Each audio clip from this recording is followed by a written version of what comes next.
Tony चिड़िया एक जंगल में चूड़ियाँ बेचा करती थी। चूड़ियाँ ले लो चूड़ियाँ, नीली पीली सब्ज हरी हरी चूड़ियाँ ले लो चूड़ियाँ, बहुत सुंदर सुंदर रंग वाली चूड़ियाँ ले लो चूड़ियाँ। तभी मैना उसे इशारा करती है कि टोनी चिड़िया इस तरफ आओ और हमें अपनी चूड़ियाँ दिखाओ।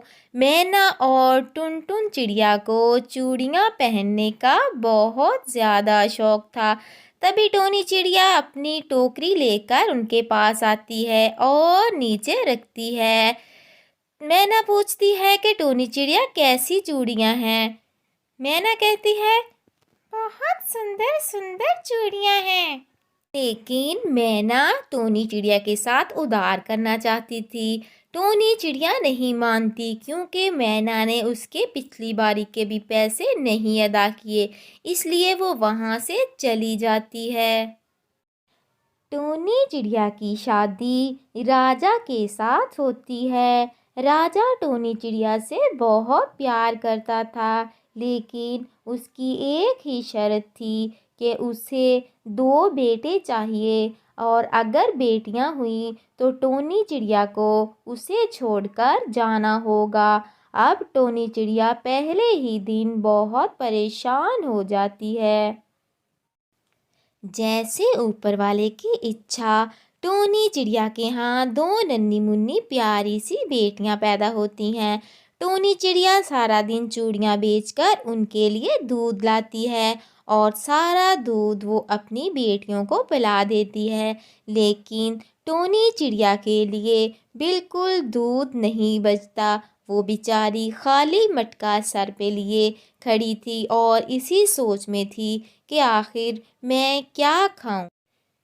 टोनी चिड़िया बेचारी खाली पेट मासूम सा मुंह बनाए जंगलों में घूम रही है कि कहीं खाने को कुछ मिल जाए।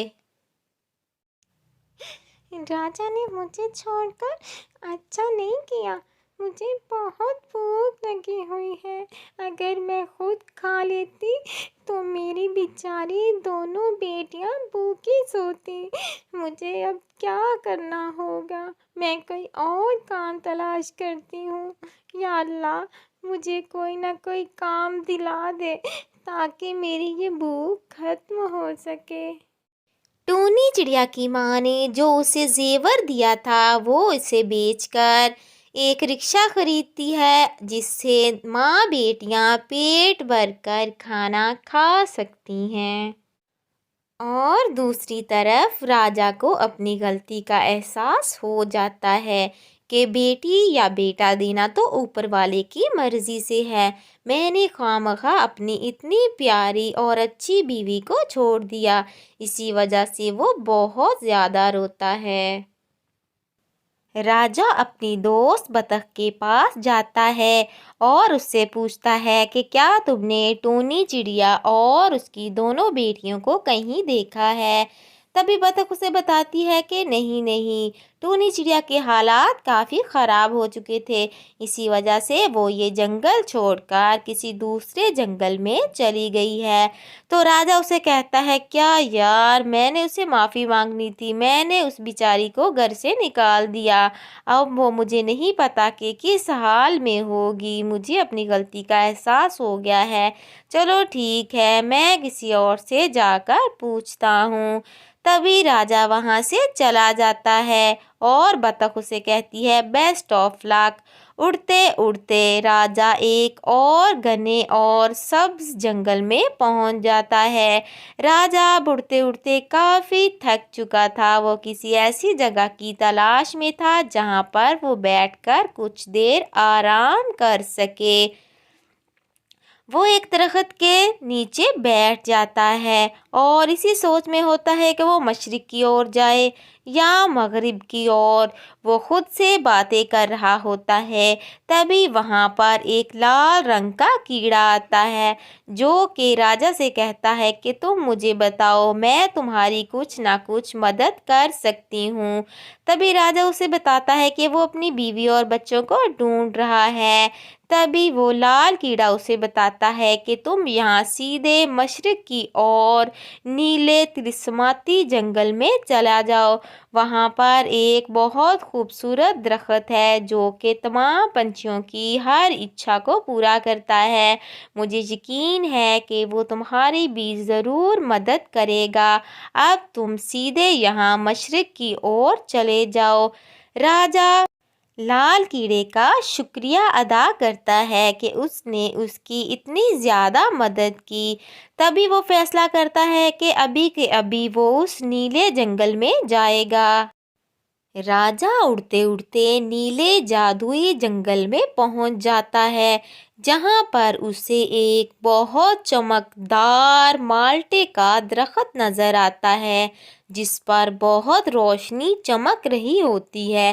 وہ بڑی حیرانی سے درخت کی طرف دیکھتا ہے اور پھر درخت سے کہتا ہے کہ اے درخت، میں نے سنا ہے کہ تو ہر ایک پنچھی کی کوئی نہ کوئی اچھا ضرور پوری کرتا ہے۔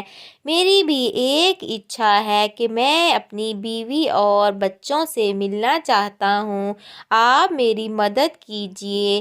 آپ ہی ہیں جو مجھے میری بیوی اور بچوں سے ملا سکتے ہیں، میں ان کے بغیر نہیں جی سکتا۔